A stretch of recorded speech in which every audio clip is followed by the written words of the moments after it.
Yang berikutnya kalau tadi berhias dari sisi berpakaian, yang berikutnya adalah berhias untuk rambut kita. Nah, eee, diriwayatkan oleh Imam Bukhari dan Muslim, ya, kuntu arajjilu ra'sa Rasulillah sallallahu alaihi wasallam wa ana haid. Dulu aku menyisir rambut Rasulullah sallallahu alaihi wasallam sedangkan aku dalam kondisi haid, ya. Ini, apa namanya, tentang kebolehannya perempuan haid untuk, apa, menyisir ya, karena dulu pada masa zaman jahiliyah itu perempuan haid itu diasingkan. Jadi nggak boleh bertemu dengan suaminya, bertemu dengan anaknya, bertemu dengan masyarakat. Tapi setelah datangnya Islam, perempuan haid itu hanya dilarang untuk perkara-perkara ibadah maghdhah, tapi untuk bermuamalah itu tetap boleh. Bahkan berhubungan dengan suami ya, asalkan tidak sampai jima seperti menyisir, menghias suami, memakaikan pakaian suami itu masih boleh. Di antaranya adalah dalil dari istri baginda Nabi Shallallahu alaihi wasallam yang masih, apa, menyisir rambut beliau ya. Jadi dari sini selain menunjukkan bahwasanya perempuan haid itu boleh ya, apa namanya, menghias pasangannya yaitu suaminya, dan di sini juga menunjukkan bahwa berhias dengan merapikan rambut dalam hal ini artinya menyisir itu adalah ibadah yang hukumnya adalah sunnah. Maka ketika kita nyisir tapi kita tidak meniatkan sebagai ibadah maka kita tidak dapat apa-apa gitu, tidak dapat, nilai ibadahnya hanya sebatas al-adah atau kebiasaan. Saya diingatkan dulu oleh guru saya, dulu pernah saya dilatih, kalau kamu melakukan suatu amal soleh, coba ditulis. Diniatkan sampai setidaknya 40, apa, niat gitu ya, 40 niat. Kalau ibadahnya biasa aja, misalkan cuman seperti nyapu gitu ya, hal-hal yang mubah. Kalau ibadah sudah jelas ya, misalkan sholat, tilawah, itu sudah jelas. Itu saja ternyata saya tidak mampu menuliskan niat sampai 40. Apalagi perkara-perkara yang mubah gitu ya, perkara-perkara mubah yang biar dapat pahala sunnah. Ya, sampai pahala wajib gitu, melayani keluarga dan sebagainya, yang tadinya itu mubah gitu ya, misalkan mencuci piring, nyapu, tapi bisa bernilai sampai bernilai sunnah bahkan sampai wajib, gitu. Dan Allah itu kan akan memberikan ajar atau ganjaran sesuai dengan apa yang kita niatkan. Kalau kita tidak meniatkan apa-apa, tidak meniatkan itu sebagai ibadah, ya akan sia-sia saja, tidak akan bernilai ibadah, hanya dapat capek gitu. Nah, saya mencoba dari yang ibadah maghdhah dulu, oh ternyata saya tidak bisa sampai menuliskan 40 niat. Terus perkara-perkara yang saya lakukan sehari-hari, oh ternyata tidak bisa saya menuliskan 40 niat. Tapi hikmahnya adalah ketika saya menjalankan apa yang diperintahkan guru saya untuk menulis tadi, yang nggak kepikiran sebelumnya, jadi kepikiran. Yang sebelumnya cuma biasa aja, saya jadi setiap kali mau melakukan hal yang tampak biasa sebagai al-ada atau uruf saya sehari-hari, itu bisa menjadi, ya Allah, rasa syukur betul-betul ini menjadi, apa ya, wujud amal yang tasyakuran, yang tadinya hanya al-adah, kebiasaan saja, kemudian menjadi, "Ya Allah, alhamdulillah alhamdulillah." Jadi, apa, kalau orang Jawa bilang itu sampai berbesmil, "Ya Allah, sayangnya Engkau ya Allah," gitu ya, "sayangnya Engkau ya Allah," menjadikan perkara-perkara seperti ini saja bisa jadi wasilah ibadah gitu. Apalagi ketika kita menuliskan niat. Nah, kemudian saya menyampaikan kepada guru saya, apa, saya manggil beliau Syarifah, "Syarifah, ternyata saya nggak bisa menuliskan gitu ya dalam perkara A, perkara B ini. Tapi apa yang kamu dapatkan, Nasti?" Saya bersyukur ternyata hal-hal yang selama ini tidak saya pikirkan, itu ternyata bisa bernilai sangat besar di sisi Allah. Iya, gitu. Terus beliau menyampaikan, sebanyak apa kita bisa meniatkan, itu tergantung dari seluas apa ilmu kita. Langsung makdek gitu, iya, semakin luas ilmu kita, kita akan semakin bisa menambah niat. Tapi semakin sempit atau dangkal ilmu kita, semakin sulit kita berpikir tentang niat, gitu. Maka niatkan ketika melakukan sesuatu, niatkan, "Ya Allah," karena biasanya para ulama itu minimal 40 niat. Ya terkait 40 ini, ada pembahasannya sendiri. Nanti kalau kita bahas terkait niatnya para para ulama dan orang-orang soleh jadi apa, menghabiskan waktu ya. Jadi mereka itu terbiasa untuk minimal 40 niat. Kadang sampai 10 saja dalam satu perkara saya tidak mampu gitu, karena apa? Saking dangkalnya ilmu saya, gitu. Terus ini yang saya ingat gitu ya, waktu itu saya sedang senang-senangnya nanam, nanam bunga, saya senang nanam bunga saat itu di rumah. Kemudian ya biasa saya cuma nanam bunga, cuman sekedar senang, sekedar hobi. Kemudian dari itu saya tulis misalkan niat, "Ya Allah, saya niat untuk membahagiakan hati orang lain." Ketika ada orang yang, ngelihat bunga-bunga saya motret, itu saya bisa niat tasyakur bi ni'mah, saya bahagia.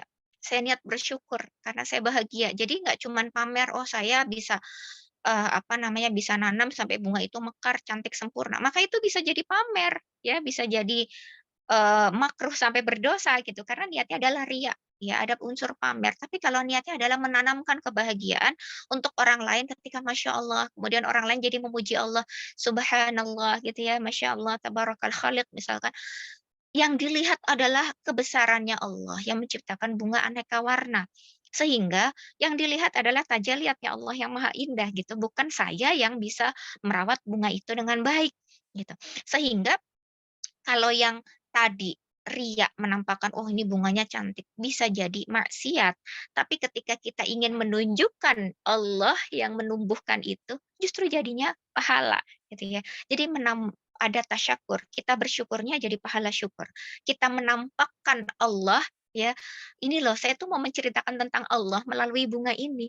Maka kita jadinya ibadah. Tapi kalau sekedar, "Wah ini ya, oh iya, hebat, iya karena saya belajar," apa misalkan kemudian cerita, "Oh, saya ikut, komunitas pecinta tanaman," misalkan dan sebagainya, akhirnya apa, yang ditampakkan adalah dirinya, sehingga akan jatuh kepada maksiat sombong, gitu. Tapi kalau yang kita tampakkan adalah Allah yang Maha menumbuhkan, justru jadinya adalah kita menceritakan tentang Allah, sehingga bernilai ibadah. Itu baru tadi 2 ibadah, ibadah syukur ya, bunganya sudah tumbuh, kemudian ibadah apa, ibadah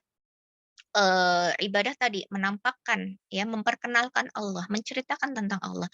Ada misalkan bunganya tidak berhasil sampai tumbuh subur, bunganya mati padahal sudah diikhtiarkan, ditanam dengan baik, dengan, apa, step-stepnya itu sudah sesuai dengan apa yang diajarkan misalkan ya oleh para pakar pertanaman gitu.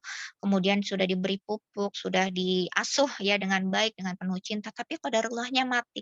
Maka di situ kita mati, kita menerima, kita ridho, kita sudah ada dapat pahala ridho. Kita sudah dalam proses menumbuhkannya, kita dapat pahala tawakal. Niatnya sudah ada niat tawakal dari awal. Tapi kalau sekedar kita hobi, walaupun kita, nanti entah mati, entah tumbuh, udahlah biarin. Nggak ada niat, nggak ada pahala tawakalnya. Meskipun nanti mati, tapi kita berserah kepada Allah. Pahala tawakalnya, ibadah tawakalnya, itu sudah dicatatkan oleh Allah. Gitu. Jadi beda kalau misalkan, saya berusaha nanti entah gimana gimana nanti ya, kita tidak meniatkan tawakal kepada Allah, nggak bernilai pahala tawakal. Jadi mati hidup, mati ataupun berbunga, ibadah tawakalnya sudah dicatatkan. Kemudian misalkan kita niatkan lagi memberikan sedekah kepada kumbang-kumbang dan kupu-kupu yang mengambil sarinya. Maka setiap kali kumbang dan kupu-kupu itu mengambil sarinya, kita dapat pahala sedekah. Ya, kemudian menanamkan kebahagiaan di hati seorang mukmin, ya, menanamkan kebahagiaan bagi mukmin yang lain, mukminah yang lain, itu kan pahalanya sangat besar, meskipun hanya kebahagiaan dengan memandang sesuatu yang indah. Kita mungkin nggak bisa memberikan hadiah-hadiah yang mahal, tapi dengan tadi mempertunjukkan sesuatu yang indah dan mereka bahagia yang tadinya mungkin cupet ada masalah gitu ya, pas ngelihat yang indah, "Ya Allah jadi seneng banget, itu cantik banget ya." Menanamkan kebahagiaan yang saat itu orang lain sedang stres, sedang apa, cupet pikirannya, sedang nggak enak mood-nya. Karena tadi kita menanam, indah, apa misalkan kita foto atau misalkan orang lewatin rumah kita terus ada sesuatu yang indah tadi, menanamkan kebahagiaan, kita sudah dapat pahalanya.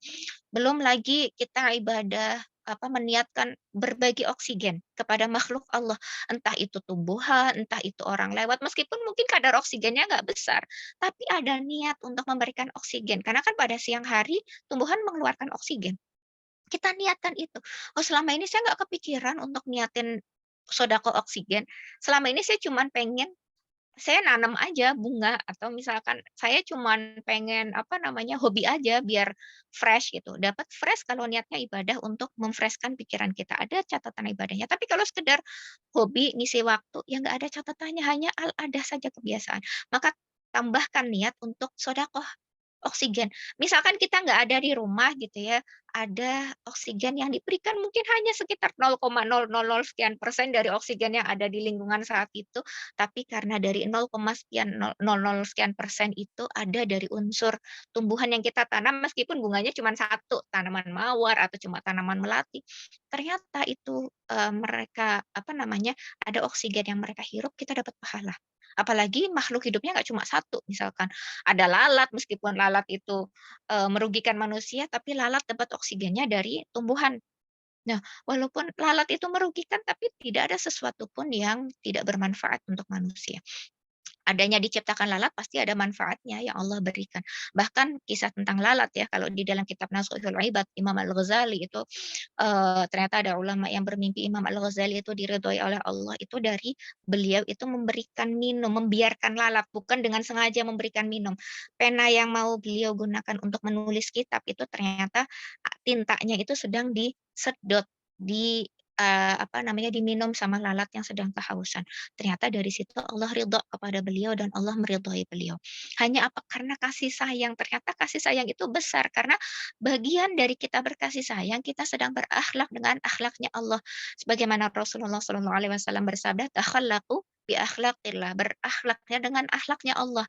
Maka hanya dari Ar-Rahman Ar-Rahim yang kita tebarkan ternyata pahalanya bisa besar, bahkan bisa mengantarkan kepada syurganya Allah seperti kisah seorang pelacur ya, dengan akhlak dari Ar-Rahman Ar-Rahim saja bisa mengantarkannya kepada ampunannya Allah dan mengantarkan kepada syurganya Allah. Bagaimana kalau kita berakhlak dengan akhlak-akhlak Allah yang sangat banyak ya, Masya Allah. Semoga Allah memberikan hidayah, taufik, dan inayah kepada kita semua.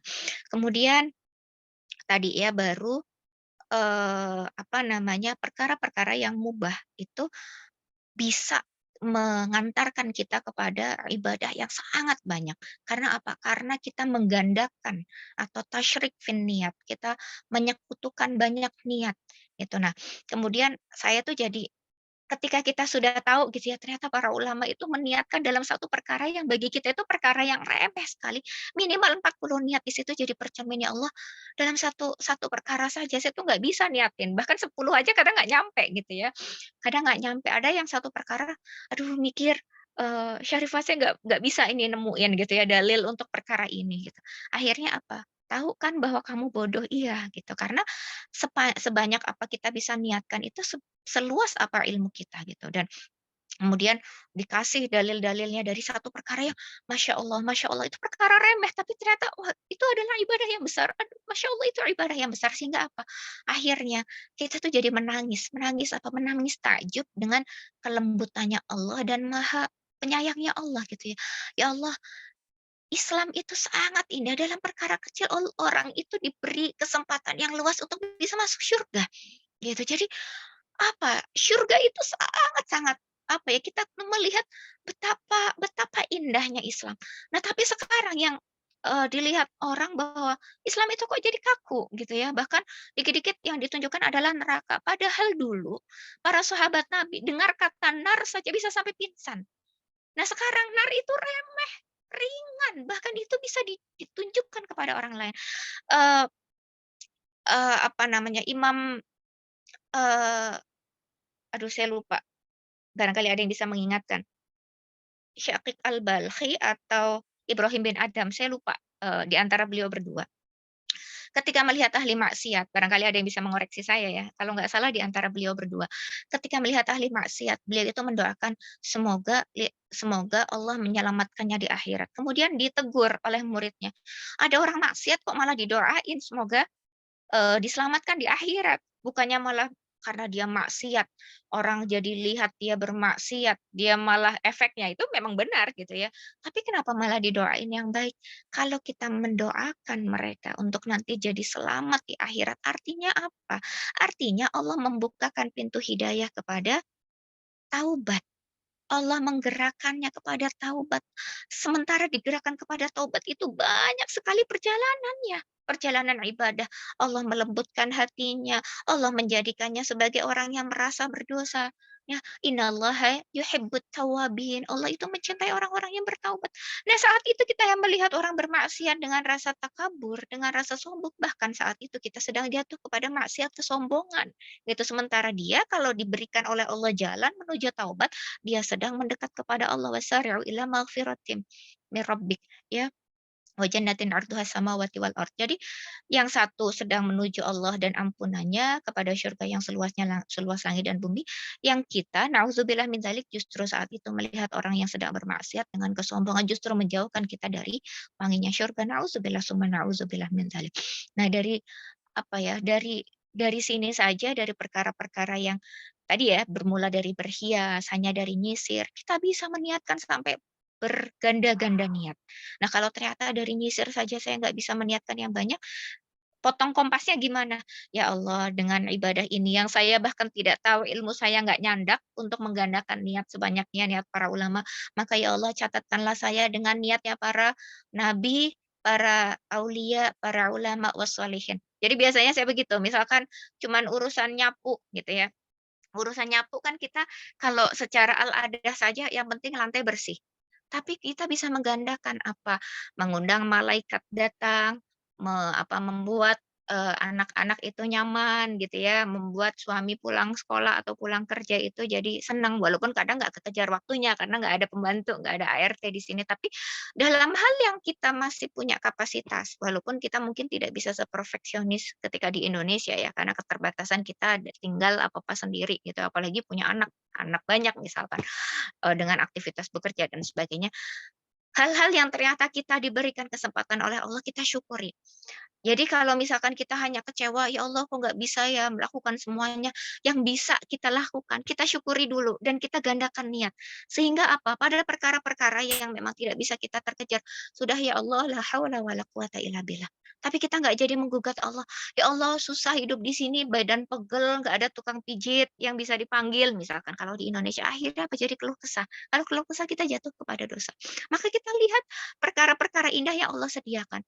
Ya Allah dalam lelah ya, dalam lelah Allah berikan pahala. Ya Allah dalam hal keterbatasan pun Allah berikan pahala. Apalagi ketika hal yang kecil tadi kita gandakan niatnya, ya pahala yang akan kita dapatkan juga sebanyak apa yang kita niatkan gitu. Apalagi ketika meniatkan banyak gitu ya. Saya 40 niat saja dalam satu perkara, bukan perkara yang makruh ya, perkara yang kebiasaan.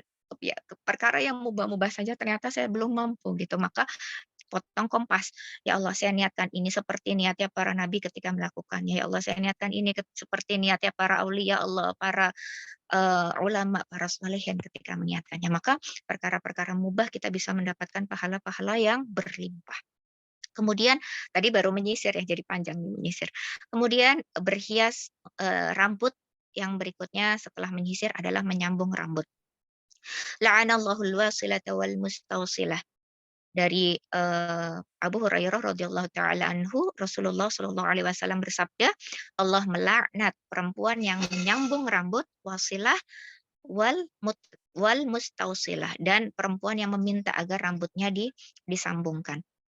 Nah, dari hadis ini kemudian, apakah seperti apa sih menyambung rambut yang dilaknat oleh Allah? Kalau dilaknat otomatis haram. Ternyata yang diharamkan atau yang dilaknat Allah itu adalah menyambung dengan rambut manusia asli atau menyambung dengan bulu hewan asli. Jadi ini ijma atau kesepakatan seluruh fuqaha tanpa ada khilaf. Kalau misalkan, mohon maaf, ada orang yang minta pakai sanggul atau yang memasangkan sanggul. Itu berasal dari bukan perempuan, rambut orang asli. Atau bukan dari rambut manusia, tapi dari bulu hewan gitu ya. Misalkan, dari bulu apa sih, saya nggak tahu ya bulu yang biasa dipakai untuk ya pokoknya intinya dari ketika menyambung, dari, rambut manusia asli atau dari bulu hewan asli, maka disepakati keharamannya, gitu. Nah, kalau di sekarang ya, justru kalau bahannya itu dari rambut manusia asli, justru lebih eksklusif, ya nggak, Mbak? Harganya lebih mahal ya? Iya, Mbak Dorifah? Ya, Betul, biasanya malah Mbak, lebih mahal daripada dan yang, kita malah eee, beli kalau kayak gitu, Mbak, daripada yang dibeli sintetis. kalengnya. Iya, mohon maaf ya saya kelilipan. Daripada yang sintetis, kalau yang sintetis justru lebih murah. Nah, padahal yang tadi yang berasal dari bulu hewan asli atau dari rambut manusia asli justru itu disepakati keharamannya oleh para fuqaha. Nah, kemudian pertanyaannya, kalau pakai yang sintetis, pakai yang palsu misalkan dari bahan plastik dan sebagainya, hukumnya bagaimana? Apakah haram juga? Kan dalilnya tadi yang menyambung rambut dan yang meminta disambung rambut. Nah, makanya kita bertanya kepada ulama, ternyata ada khilafiyah kalau ternyata bahannya adalah palsu atau sintetis. Pendapat mayoritas ya, Pendapat mayoritas adalah jika yang disambungkan adalah selain dari rambut manusia atau dari bulu hewan, ya, dan itu suci, ya, misalkan bukan dari bahan-bahan yang najis, maka hukumnya itu boleh.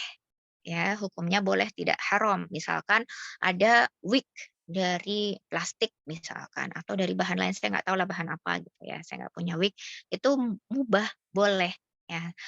Jadi itu menurut, pendapat ulama ya, apa namanya, bahannya itu, bukan dari bahan rambut manusia atau dari bulu hewan.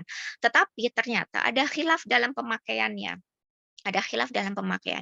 Yang pertama, kalau dipakai dengan seizin suami atau ayahnya, seizin suami bagi wanita yang sudah menikah, atau seizin ayahnya bagi wanita yang belum menikah, maka itu diperbolehkan. Misalkan apa, menyambung apa, dengan wig, ya, dengan bulu mata palsu.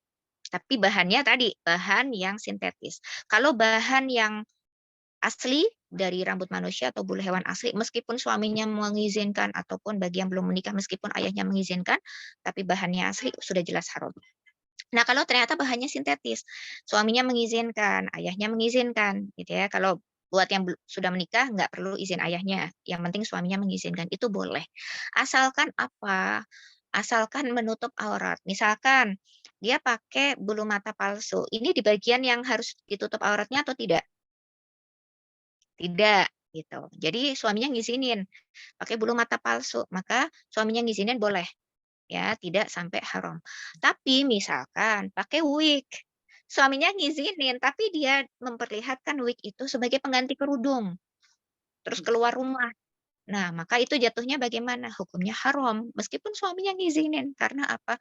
Karena wig-nya itu adalah tasyabuh kepada rambut, yang rambut itu ketika dilihat oleh non-mahram atau laki-laki ajnabi atau wanita non-muslimah itu adalah perkara yang harus ditutup, maka itu hukumnya haram, meskipun bukan rambut asli yang diperlihatkan. Nah, sekarang itu banyak orang-orang yang, "Oh, saya mau mau gaya deh, mau gantiin kerudung saya dengan wig." Nah, sementara wig itu adalah tasyabuh kepada rambut, maka itu hukumnya haram meskipun suaminya mengizinkan. Begitu. Jadi sampai di sini bisa difahami ya. Walaupun itu pakai plastik, tapi maksudnya itu adalah menggantikan rambut gitu atau menunjukkannya seolah-olah rambut, maka sama dengan menampakkan rambut. Meskipun suaminya mengizinkan itu haram gitu. Nah, kalau misalkan menyambungnya tadi adalah bulu mata, kalau dia bahannya sintetis, suaminya melarang, "Oh enggak lah, apa sih Kak, bulu mata anti badai kayak Syahrini, enggak lah," gitu ya. Itu jadi haram karena suaminya mengizinkan tidak mengizinkan. Kemudian yang berikutnya, bukan bagian dari yang merupakan, anggota tubuh yang wajib ditutup, misalkan mata.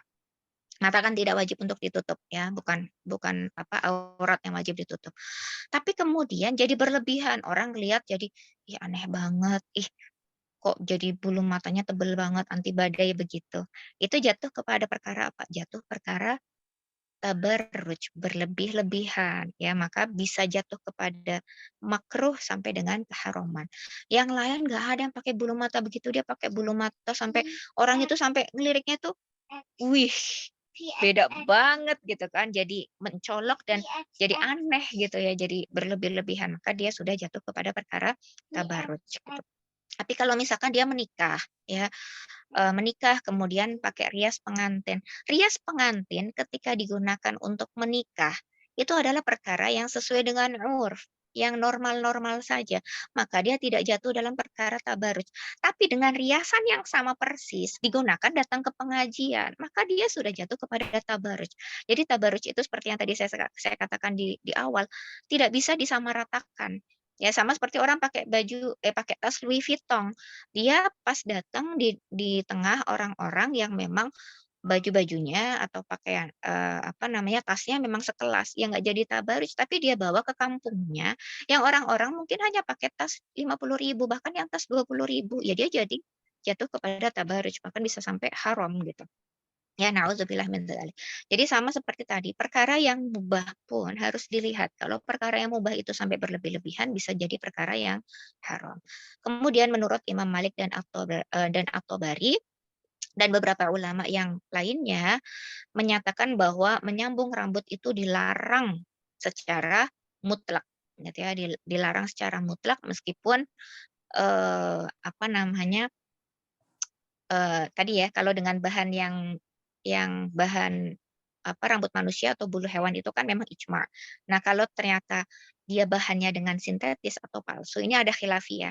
Nah, kalau pendapat jumhur atau mayoritas ulama, kalau itu dengan sintetis itu boleh asalkan kalau perempuan dia belum menikah diizinkan oleh ayahnya atau kalau sudah menikah diizinkan oleh suaminya dan di bagian yang tidak termasuk aurat yang wajib ditutup, gitu. Nah, tapi ada sedikit pendapat yang berbeda menurut Imam Malik, Imam At-Tabari, dan beberapa ulama yang lain tetap haram, gitu. Walaupun pakai sintetis, gitu. Walaupun di bagian anggota tubuh yang memang bukan aurat itu tetap haram, ya. Karena menyambung rambutnya itu apapun ya gitu, dengan bahan apapun. Kemudian pendapat yang ketiga menurut Imam Al-Laits berpendapat bahwa larangan dari hadis itu hanya berlaku, kalau sambungannya adalah sambungan dari rambut manusia. Kalau sambungannya bukan dari sambungan rambut manusia tidak apa-apa dan tidak butuh dari izin suami ataupun dari izin ayahnya bagi perempuan yang belum menikah, gitu. Jadi bisa dibedakan ya, ada khilafiyah. Yang pertama, pendapat jumhur atau mayoritas, termasuk ini adalah kesepakatan dari mazhab Syafi'i, dan beberapa dari mazhab yang lain, karena jumhur berarti mayoritas ulama, boleh asalkan bahannya sintetis, dapat izin bagi perempuan, yang sudah menikah dari suaminya, atau yang belum menikah dari ayahnya, dan dipakai hanya pada bagian yang tidak apa namanya, tidak menampakkan auratnya. Atau misalkan ini adalah bagian yang termasuk auratnya, tapi di dalam rumah gitu. Misalkan dia pakai wig, tapi wignya hanya diperlihatkan kepada suaminya atau di hadapan laki-laki yang mahram. Karena rambut ini kan bukan bagian yang harus ditutup ya. Jadi di hadapan mahram kita, laki-laki pun masih boleh. Tuh. Nah, kemudian pendapat Imam Malik ya dan Imam At-Tabari mutlak haram. Mau pakainya sintetis, mau pakainya nggak sintetis, haram. Nah, yang ketiga, menurut pendapatnya Imam Al-Laits itu boleh asalkan bahannya sintetis, gitu ya. Tidak ada syarat untuk meminta izin dari suami ataupun dari ayahnya, asalkan pada bagian yang tidak menampakkan auratnya. Wallahu a'lam bishawab. Kemudian berhias terkait rambut yang berikutnya adalah terkait mewarnai rambut. Jadi tadi menyisir, kemudian menyambung rambut, yang berikutnya adalah mewarnai rambut. Nah, mewarnai rambut dengan warna hitam ini ada khilafiyah, ya. Sebentar. Ada hadis dari baginda Nabi Shallallahu Alaihi Wasallam yang berbunyi, ubahlah warna rambut lelaki, ya, yang lelaki ini yang sebentar, yang dimaksud dalam, iya sayang, dalam hadis Nabi tersebut adalah Abu Quhafah, tapi jauhilah warna hitam. Ini secara jelas, secara sharih Nabi menyatakan jauhilah warna hitam. Nah, apakah jauhi ini secara mutlak haram, ya, nahi ini adalah haram, makruh atau bagaimana? Gitu. Para ulama khilaf atau berbeda pendapat terkait hukumnya. Bagi yang menganggap perintah ini sebagian menganggap bahwa larangan ini adalah jatuh kepada keharaman, namun sebagian para ulama berpendapat larangan ini maksimal sampainya makruh, ya, pada makruh. Jadi ya sayang, iya ya, I already charge your phone, okay? Turn on. Later, you need to wait, okay? Nah, jadi yang haram ini adalah pendapat para ulama bahwa pokoknya nggak boleh mewarnai rambut dengan warna hitam, berangkat dari hadis Nabi tersebut. Namun kalau mewarnai dengan selain warna hitam maka boleh. Dan diutamakan adalah warna yang agak kemerahan ya, jadi coklat kemerah-merahan seperti rambutnya Nabi Shallallahu Alaihi Wasallam. Itu yang diutamakan kalau mau mewarnai rambut. Jadi pakai hitam itu haram, haram mutlak. Tapi ada sebagian berpendapat bahwa sampainya hanya makruh, tidak sampai haram. Artinya apa? Ketika perempuan suaminya senang, misalkan perempuan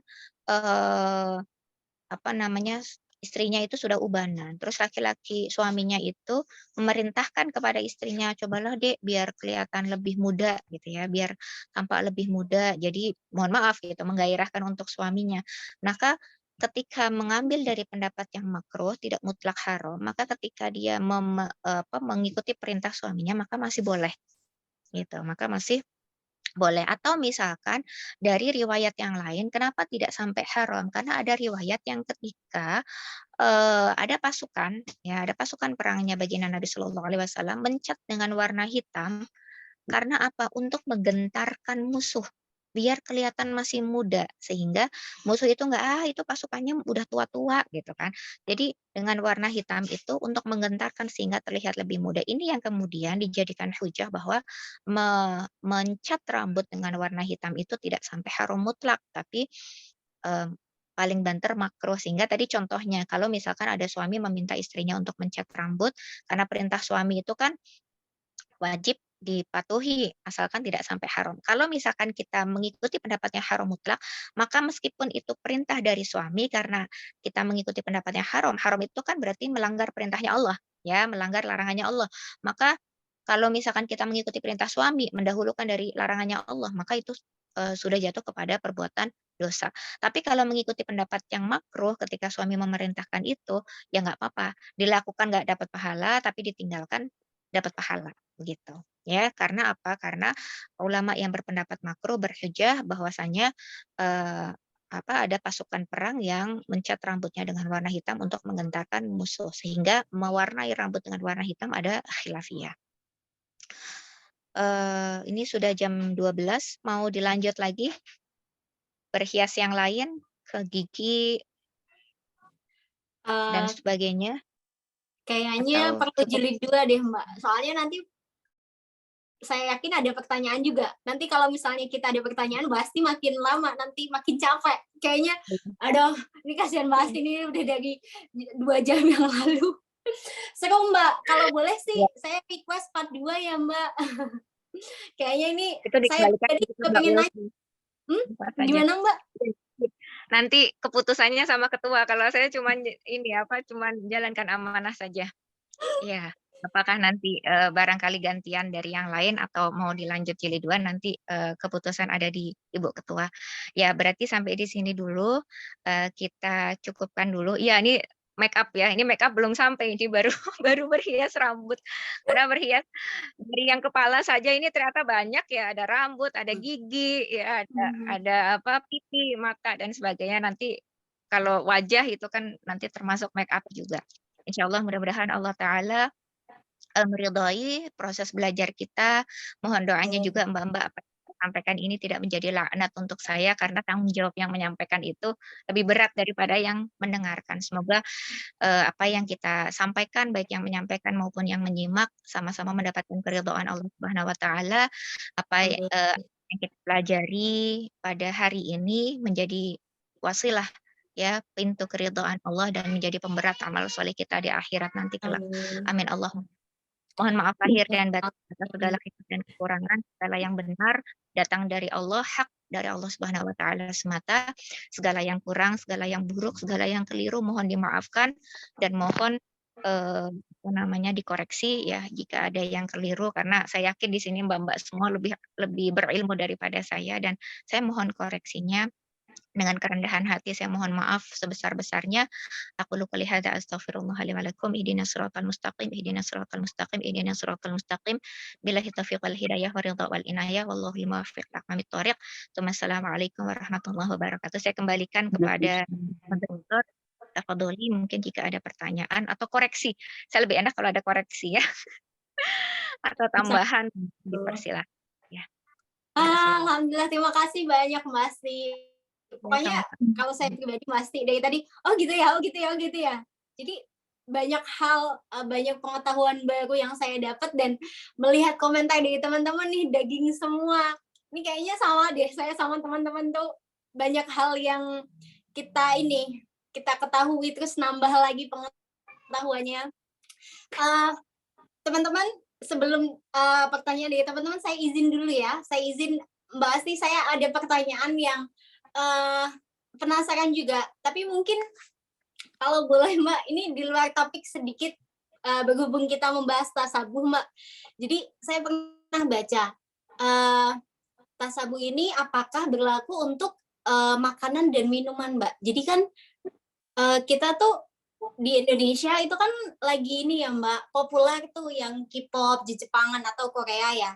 Kemudian, salah satu minuman, ikon minuman yang, banyak dibicarakan itu kan soju. Kemudian itu membuat, beberapa produsen minuman adalah, sesuatu yang menarik. Jadi, ada beberapa kita temui soju yang berlabel halal. Memang, bahan-bahannya tuh halal, Mbak, sama sekali nggak mengandung alkohol. Kemudian mereka memberikan label bahwa ini soju halal. Nah, apakah tasabu ini juga berlaku untuk makanan dan minuman, Mbak? Misalnya nih, itu kan semua bahan halal, nggak mengandung alkohol sama sekali memang. Tapi, pada dasarnya soju ini memang semacam, apa ya, minuman tradisional dari Korea yang selama ini kita tahu mengandung alkohol yang kita hukumi haram sebagai muslim gitu, Mbak. Nah, ini berlaku juga nggak, Mbak? Gitu. Kemudian yang kedua, tabarruj itu, Mbak, ini persoalan yang kayaknya dari dulu tuh sudah ada dan selalu jadi perbincangan hangat menurut saya ya. Karena beberapa teman yang tadi ya mengangkat nama-nama syari dan lain sebagainya, posting foto Mbak di medsos. Nah itu gimana sih Mbak? Karena maksudnya saya melihat guru saya tuh ya posting foto biasa aja gitu. Kadang-kadang memperlihatkan aktivitas beliau misalnya. Kemudian beliau sharing soal kegiatan beliau di forum dan lain sebagainya. Nah sebenarnya gimana sih Mbak hukum posting foto kita gitu memperlihatkan muka ke medsos padahal kan muka itu sebenarnya bukan aurat ya. Oke. Teman-teman yang mau bertanya boleh lewat chat atau nanti buka speaker. Mbak Asti lebih nyaman satu persatu jawab atau saya kumpulkan dulu pertanyaannya, Mbak? Saya mohon izin satu persatu dulu ya Mbak, biar nggak Oke, lupa. siap. Monggo Mbak Benar. Asti. Ya, yang pertama tadi pertanyaan Mbak Thorifa terkait makanan. Jadi terkait makanan itu tidak unsur tasyabuhnya itu tidak sampai perkara yang haram. Jadi unsur tasyabuhnya itu mubah. Kalau perkara yang haram kita menggunakan dalil nakli saja secara ilmu mantik, maka semua makanan itu sebetulnya terpengaruh oleh daerah luar ya. Karena di Indonesia sendiri itu apalagi asalnya itu bukan negara muslim gitu ya. Bahkan dari berbagai budaya Hindu, Buddha, Chinese masuk, lumpia saja itu kan dari Chinese gitu ya. Mie, noodle itu juga dari Chinese. Kemudian masakan-masakan Jawa itu juga budaya Hindu, Buddha. Sehingga tidak ada mutlak, bahkan banyak sekali riwayat Rasulullah SAW itu makan di tempat orang-orang yang mayoritas bukan muslim. Ya, Mbak.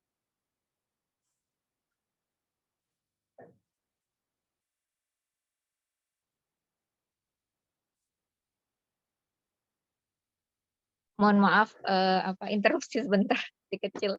Ya, jadi kita dudukkan satu persatu bahwa terkait makanan itu adalah tasyabuh yang mubah atau boleh. Nah, kemudian itu menjadi haram atau makruh itu terkait jenis makanannya.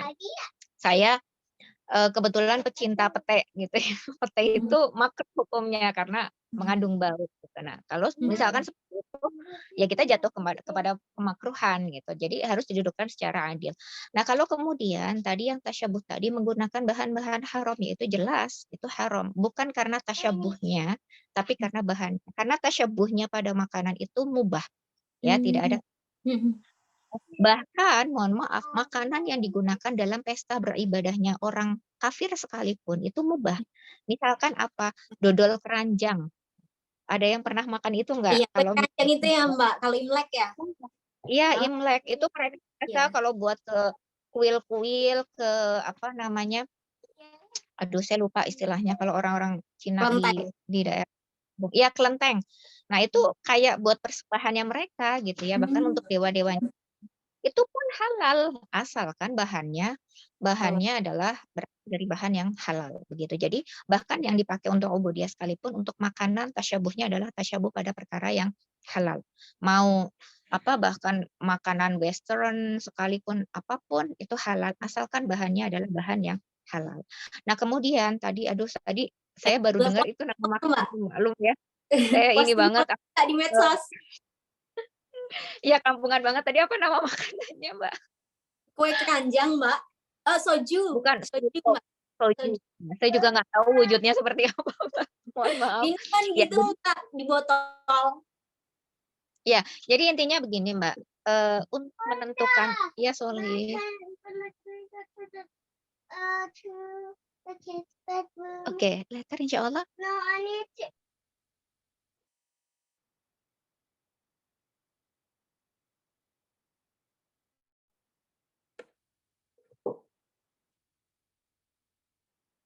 Adik mau Mohon gabung maaf ya? ya, Mbak. Nggak apa-apa, Diman join. Iya, dia minta ngajak main, suruh ke kamarnya.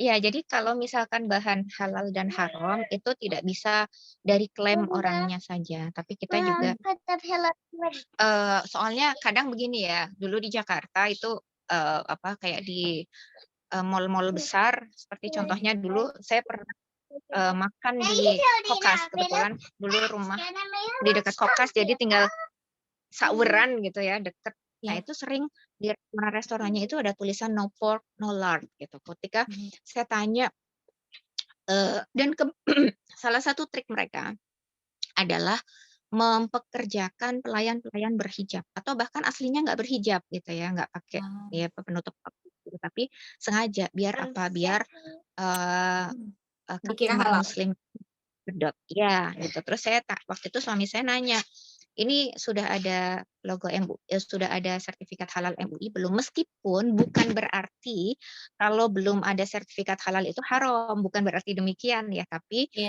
itu adalah sebuah bentuk kehati-hatian, ihtiyatnya kita. Karena apa? Karena kalau sudah memiliki atau mengantongi sertifikat halal, kita bisa siqah gitu kan. Selesai sudah maksudnya ikhtiar kita untuk mencari tahu kehalalannya selesai sudah ada tanggung jawabnya dari MUI begitu.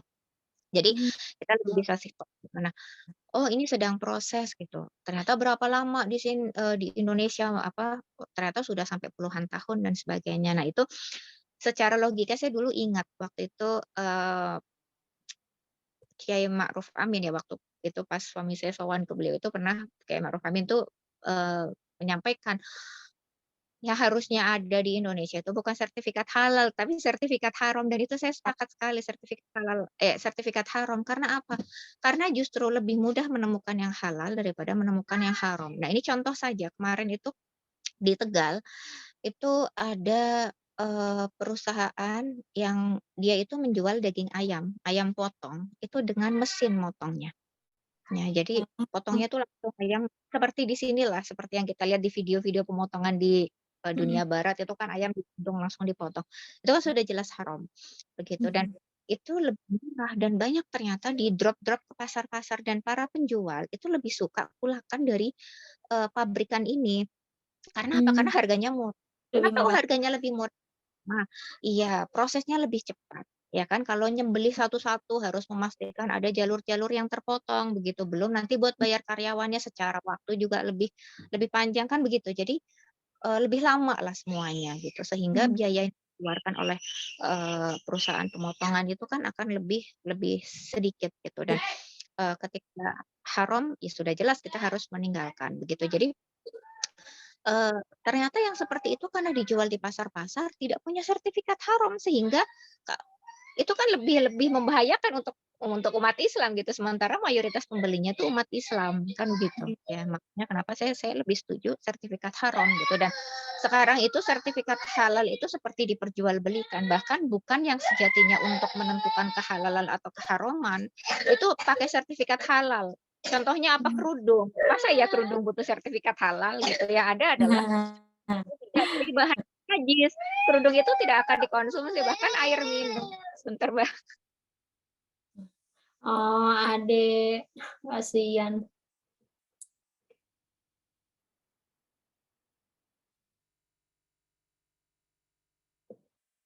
Adek, I'm so sorry.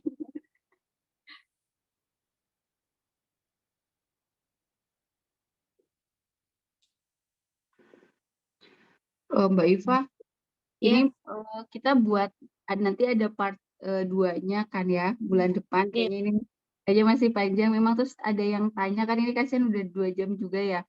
Tadi ada yang tanya boleh disimpan aja kali ya untuk bulan depan. Ya, sudah aku Tadi skim. Mbak Asti, punten ini nanti gak apa-apa ya pertanyaannya saya simpen untuk part bulan kedua, depan. Mbak. Duh, kasihan si Ade sudah menunggu ibunya. Mbak Ya, Asti, makasih banyak sudah berkenan mengisi pagi kita. Masya Allah. ini nih Mbak. Oke, sini sayang. Mbak Asti, ini ngapunten, saya izin untuk saya tutup nggih. Iya Mbak, mau akhir batin ya. Suasananya belum kondusif karena kebetulan suami sedang ke Yunani ini jadi Oh iya, gak apa-apa Mbak, gak apa-apa.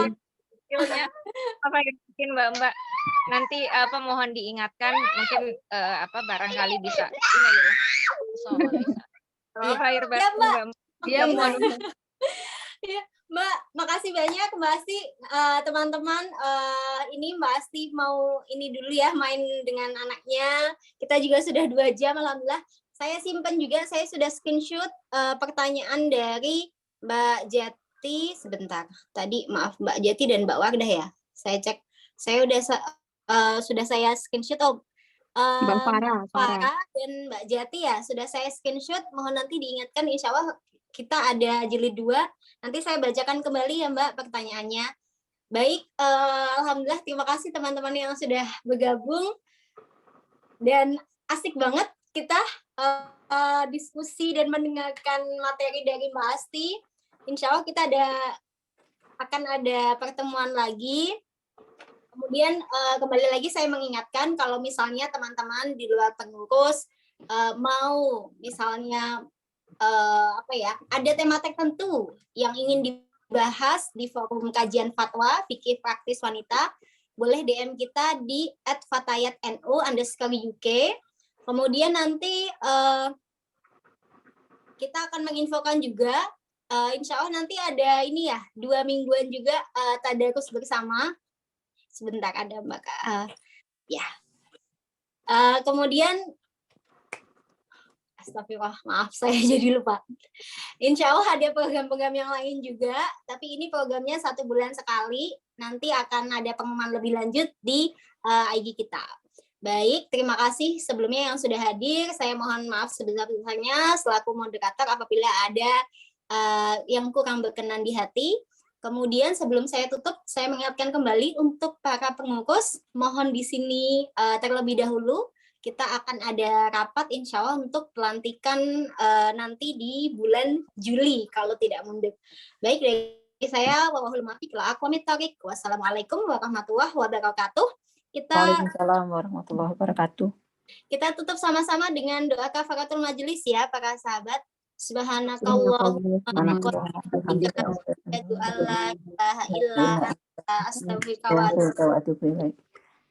Baik, terima kasih banyak para sahabat semua yang sudah hadir. Terima kasih banyak. Para pengurus boleh tetap di sini ya. Oke. Ini saya end ya. Recordnya kalau saya end sekarang berarti